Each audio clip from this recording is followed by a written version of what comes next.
they actually had a field trip downtown Chicago and did some, seeking of architecture, lighting, flowers, concrete, walls, just the abstract kind of things. And she developed her film for that. And so, it's an enjoyable class for her. It's an elective, so they should be enjoyable. It's the non-curriculum based, elective that they get to take one, each semester. So she took photography 1 this semester, and she's set to take photography 2 next semester if it all goes well, or she can swap it out. But she's taking our poor dog. We have a lab. That lab has gotten more pictures. The dog's just sitting there like, all right, enough already. Quit taking pictures of me, because it's a fairly still live subject to photographs. So anyway. Well, that's good. Yeah. And it's an outlet for some creativity. Oh, too. she's our creative bug. She always has been. She would rather sit and draw herself out of a box than to sit to do homework and things like that. Academically, she's very strong, but she definitely has more of the creative senses than her sibling does. So it's good to have one of those in the family, She's left-handed, I'm left-handed. They say left-handeds are more creative, and everybody's like, what are you doing in accounting if you're left-handed? That left-handed creative side is supposed to work more. And I say, I'm just the creative accountant. Yeah, that's exactly it. My clients love me for I that. want her that. That's right. My clients love me for that. Think out of the box. Yeah. All right. Well, on the subject of the Torch Award and Cray Kaiser, can you tell me a little about the company? What is Cray Kaiser? What do they do? When were they formed? Background. The 2-minute elevator speech, so to speak. Yes. Okay. The firm was founded back in 1972, so we're actually coming up on our 40th anniversary next July. It was founded by 2 partners, John Kaiser and Jim Cray.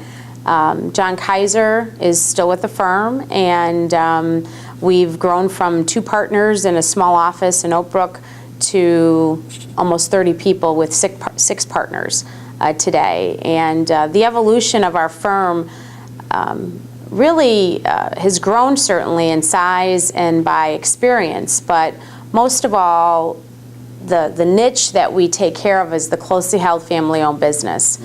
That is, in fact, the niche. We cross over 60 industries within our demographics of clients, but we really focus on that whole life cycle of a closely held family-owned business, from entrepreneurship all the way to estate planning, and then certainly as part of that, the succession planning aspects from first gen to second gen to third gen.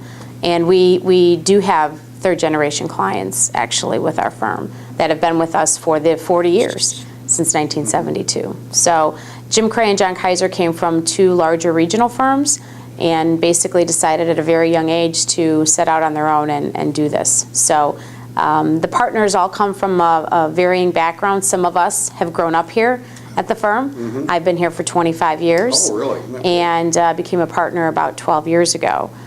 Some of the other partners, one already had a practice and merged his practice in with ours about 20 years ago. A couple other partners started here as seniors or managers, and then also kind of grew up in the firm and became a partner here too. So really the dynamic of the firm is very broad. We all come from varying experiences internally and externally of the firm, and really our clients direct us as to what kind of services. We perform accounting, attest services, audits, reviews, compilations, the financial attest services, all the, what I call the have-tos. You have to have your CPA do some functional things for you, the tax returns, the compliance pieces, the bank needs the financial statements, the IRS needs the tax return. But really more than that is really being a partner with our clients and helping them plan for the event of paying taxes, plan for the event of their year end, plan for the event of major acquisitions within their organization, plan for the opening or closing of a division or department of their organization. So we really, from a consultative perspective, really partner with our clients throughout the whole life cycle of their business operations. And obviously the past 5 years have been challenging for all.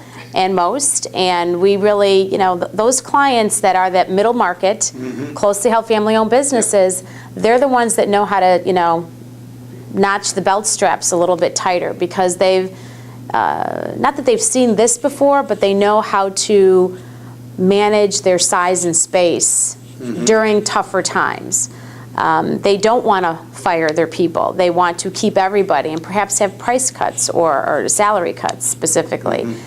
They know how to model their business to stay, balanced in this economic time. So have we had clients, close their doors in the last 5 to 10 years? Certainly, everybody has that experience. But we again, our consultative work tries to help them figure those things out. Some of them are, single owner companies, multiple owner companies, multiple members of the same family companies. So their size and structure all vary. Sure. But it's the middle market family-owned business that we serve. How does ethics work into what you do? It's really every day.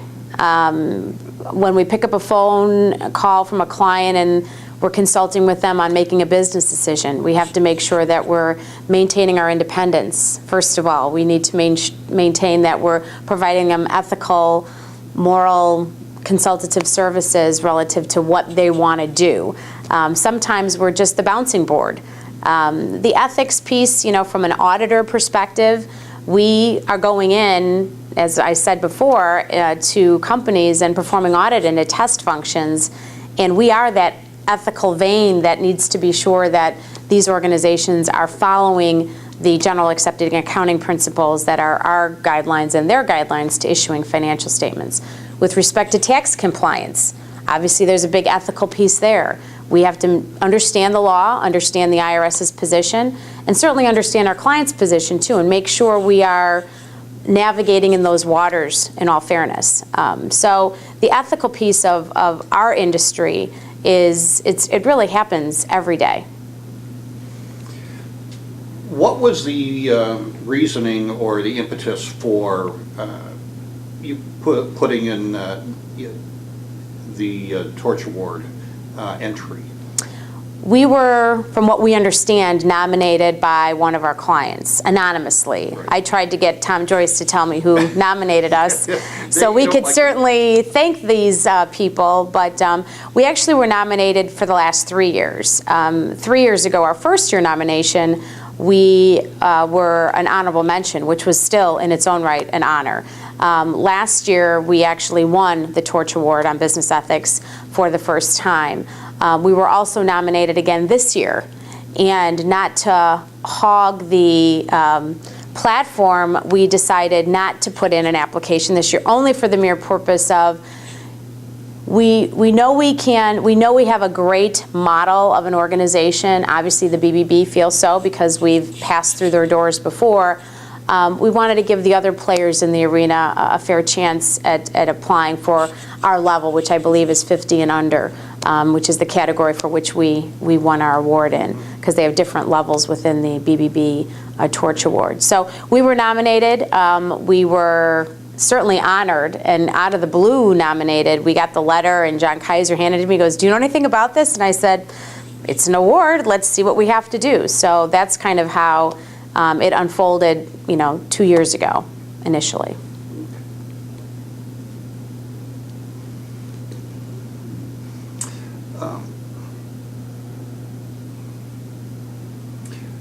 What did entering the competition and developing that package that's required, did that teach you anything, or did it bring up any issues that might have surprised you or gave you a different viewpoint on? As I said, I've been here for 25 years. I think I know all of our policies and procedures pretty well. Having to address all of the different competencies of that application, which are vast. There's a lot of competencies in there that the BBB looks for, as they should, on this type of application. And it really provided us probably the single largest introspective look at our organization We've done SWOT analysis of our firm, strategic planning of our firm, which are different in their own right versus this application. But what this application did is it went through our people, our processes, our clients, our vendors, how we train our people, how we interact with the public and community, where we leave our footprint, both internally, externally, and to the world at large. So it really provided us probably one of the best introspective looks at our firm. And we were really surprised how well we were able to meet each of the competencies, at least have information about how we do it. Mm-hmm. And that in and of itself really kind of changed our marketing overall after that point in time, because we really learned that there are a lot of other there's over 10,000 firms, I believe, in Illinois, CPA firms, from 1 and 2 person firms up to the national firms. And we've always said that our approach really differentiates ourselves from the pack, our approach.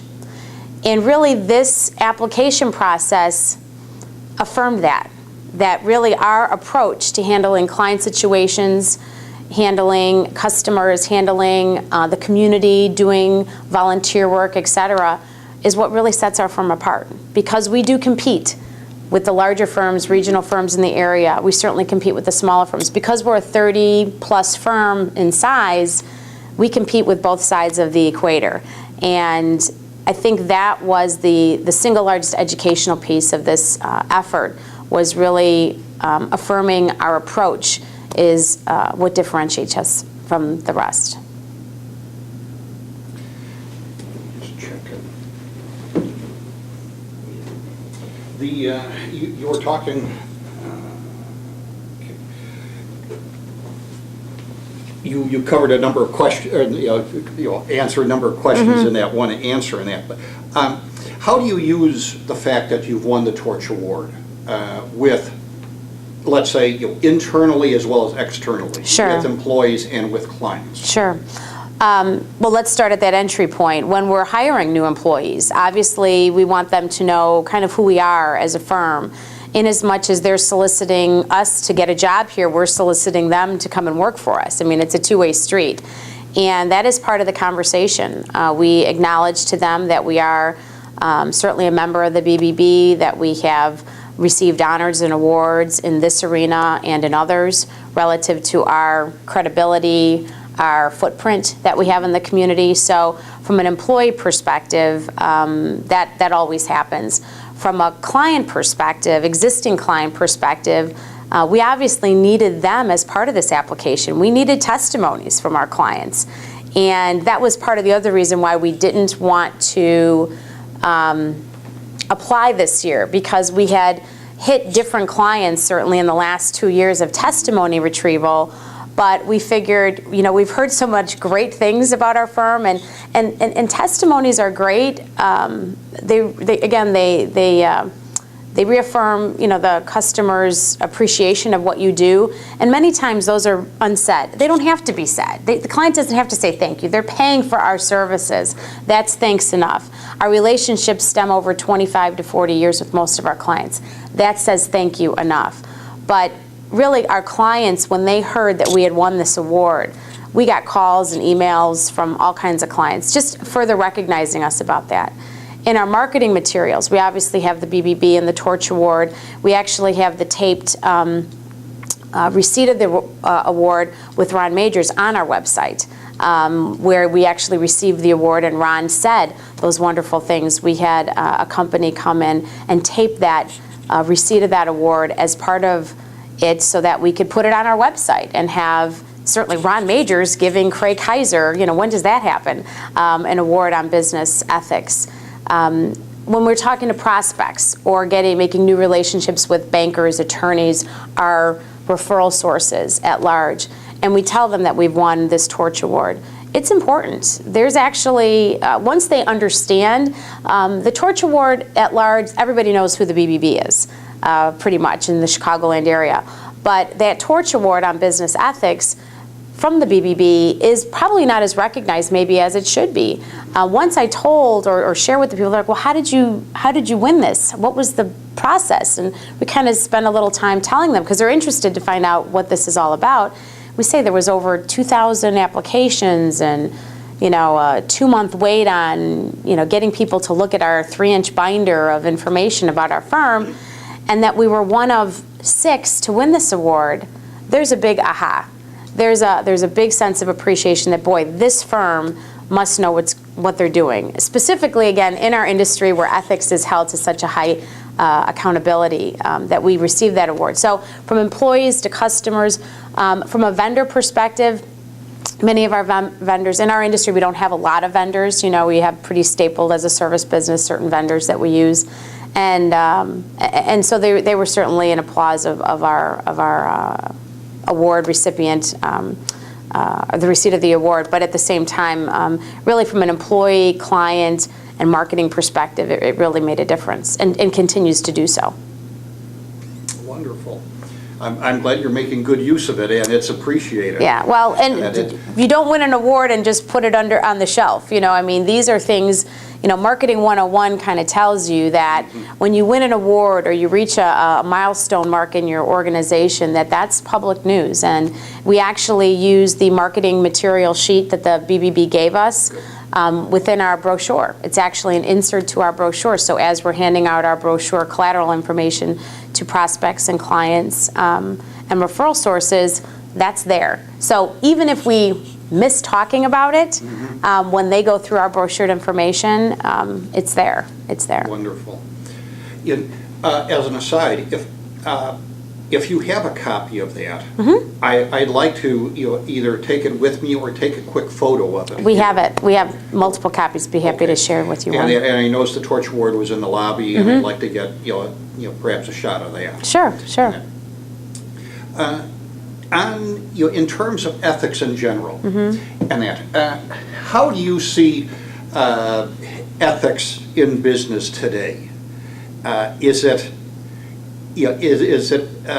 a concern of business owners, or do you think it's just kind of in the background, and when something happens, it's one of those, oh my God, we got to think about ethics? Yeah, I really think it used to be in the back room, and now it's in the foyer.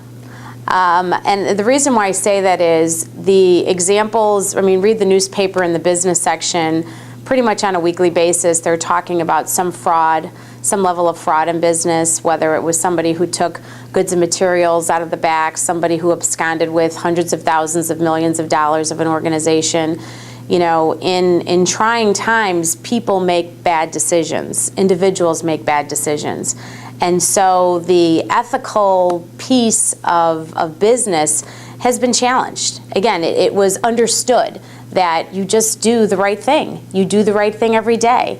And what unfortunately has kind of surfaced is that I do the right thing for me today, as opposed to for the organization or the company or my family at large.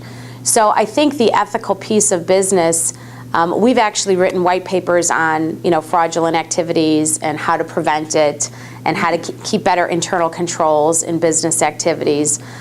We are a strategic partner of the UIC Family Business Council, and for that organization, as well as for our newsletters, we're writing different white papers on these topics, because these seem to be what people want to hear about. How do I safeguard my assets? How do I protect my company? How do I create better internal controls? And that definitely has a dotted line to ethics. It may not have a direct line, but all of that underling of how do I protect myself from potentially some not so good people. Good people make bad decisions. And I think that's what's been found most often, is that in this economic time, and certainly for the last 10 to 15 years, even our own industry, with Anderson and WorldCom and things like that, that's ethical. That's moral and ethical decisions that may not have been made to the best for the organization at large. And so I think even today, it's definitely on the table in a lot of our clients' discussions. How to protect their assets, how to protect themselves from problematic situations, whether it's people that created the problem, or the market that created the problem, or the world that's created the problem, competing in overseas, or whatever the case might be. I think ethics definitely is part of the conversations today. The ethics, for business success training program right now is aimed at two different audiences. There are two versions, one for supervisors and one for employees, and that. Based on your experience, do you have any ideas or suggestions on what should go into these? Right now I'm kind of pulling some ideas from you about what we might shift in the direction of it, because it's a good academic, let's say, training program, and it's met with some success, but it doesn't have. It hasn't had the broad use that we would like it to have. And I think one of the reasons might be it's a little too, perhaps academic. I think, and I do forum, I do facilitations amongst panel discussions. I do a number of public speaking events. And with that, when you're talking to people, the best presentation, and you might call these classes or academic classes, they're presentations of information. The best presentations I have found is when you have case studies, you have given examples of when things went wrong. People can affiliate themselves or put themselves in those situations. Even when we're training our staff here on different client situations, we're talking about the practicality of it, how to do it, what happens, the ifs and thens of what happens and why it happens. We all went to school.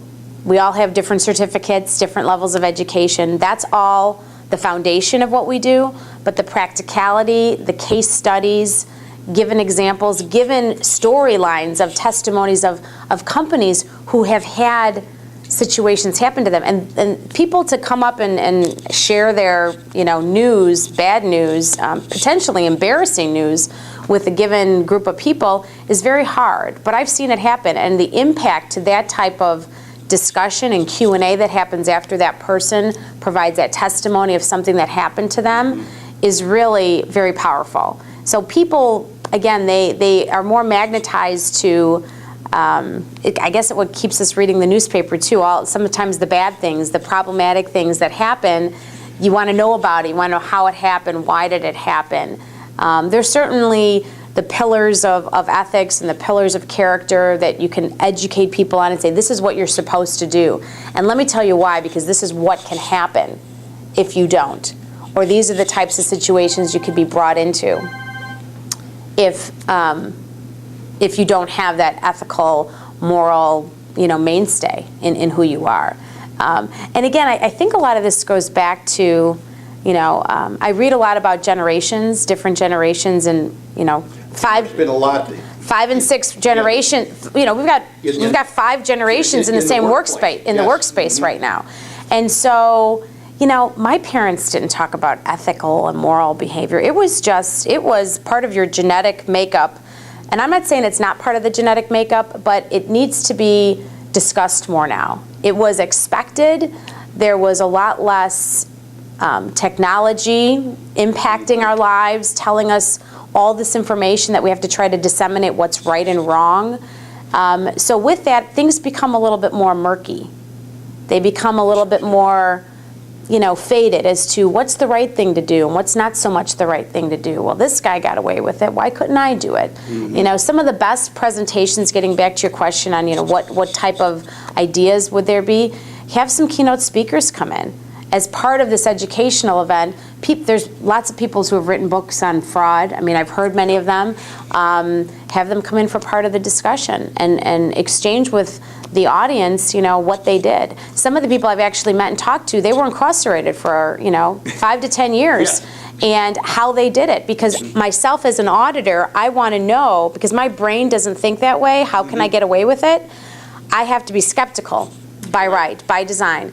But I want to get into that guy's head. How did you contrive that? How did you think? What was the process so that I, as an auditor, as a person going into this organization to check them out, can be better equipped to not think that way, but understand what process could happen that would avail that opportunity to that individual. Yeah, you try and spot those opportunities that somebody who had that outlook might take advantage of. Right, and right. Again, it's very interesting, your comments about the talking about the bad things, because I am in a number of public relations oriented organizations, and when I was on the board of one of them, you tried to get together so many of these groups have, this is how we did it. This is the success story. This is the success. And I said, well, that's nice, but that's when everything worked. Now, what happens when it didn't work? Right. I wanted to have, great failures, and I couldn't get enough people to come and want to talk about, got a lot of people who were interested saying, man, that's a great idea, we ought to do this. And then I said, fine, you want to talk about the time when you were telling me that, the client, I said, well, we can't talk about that. Right. Well, So the best practices are learned by failure. Yes.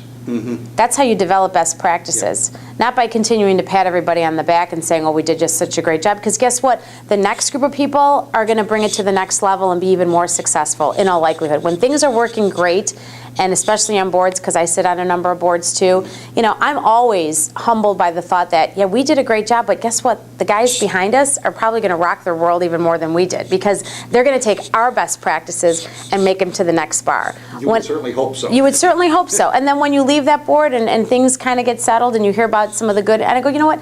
There's bumps and bruises. We learn more from failures than we do from successes. And not to say you want any of that to happen within any organization, to have failures, but conflict creates change, and change is usually good. Those are one of my mantras I use here at the firm. Conflict creates change, and change is usually good. So just because we have a difference of opinion on how something should be done, that conflict may create a good dialogue, and then you get change. And change usually means you're going to the next level, for the better, creating better practices. So, to the point of the educational piece of it, I speak to students in the area. I'm the chair to the Student Leadership Academy, and we're teaching these kids life skills. It's not an academic classroom. There's 150 students from 15 area DuPage high schools that participate in this. It's run out of College of DuPage. I've been chairing it for about 7-10 years. I lose track over time. But my belief is that this generation, these 18, 16, 18, 19-year-old kids, unfortunately have not received that genetic makeup of how to do the right thing, they're educated, they're academically brilliant, competitive worldwide. This group of kids some of them are the creme de la creme from their school. Some of the kids are the ones that need a little push. So it's a very diverse group of kids, and we take them through a number of different programs that we get business professionals to speak to in the area. They actually come and donate their time to these kids, and we're teaching them part of these ethics, but part of life skills, how to communicate, how to tell people how to talk to people without talking down to them. These are some of the skills we were taught in our homes. Right. And unfortunately, because of technology and because of all the interface and interaction and multitasking everybody does, this piece of the puzzle is being missed. Yeah, you've said that very well, because I've wondered about that in thinking about this project. Yeah. And if the reliance on technology has drawn people away from the interaction of people and seeing the response, the human response to an action, and saying, oh, well, gee, he didn't like that, maybe I shouldn't do that. Right. And that carrying over, as opposed to, well, if I type it in, let's see what happens. Right. Oh, if I do this, it does that. Well, yeah, the interpersonal, and again, maybe because I'm in the service business, but guess what? Every business is in the service business. So whether I'm selling widgets, I'm selling equipment, I'm selling retail, I'm selling service. And interpersonal skills, I think, have a downplay. I mean, schools unfortunately don't get any federal funding or state funding for these types of curriculums.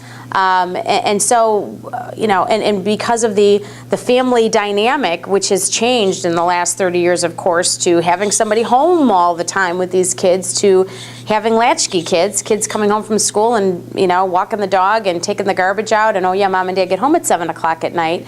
And I'm not saying that that's the bad situation. It's just we need to supplement that information to this generation so that they do get the right foot forward in how to behave, how to maintain their profession, whatever that profession is. Whether you're an EMT, a trades guy, the shoemaker in town, whatever you do, that you create a level of professionalism and ethics in whatever you do. So that's my small footprint. I figured when I leave this earth, nobody's going to remember me for, what I did, who my clients were, anything like that. Maybe I talked to 150 kids every year and made a difference. So.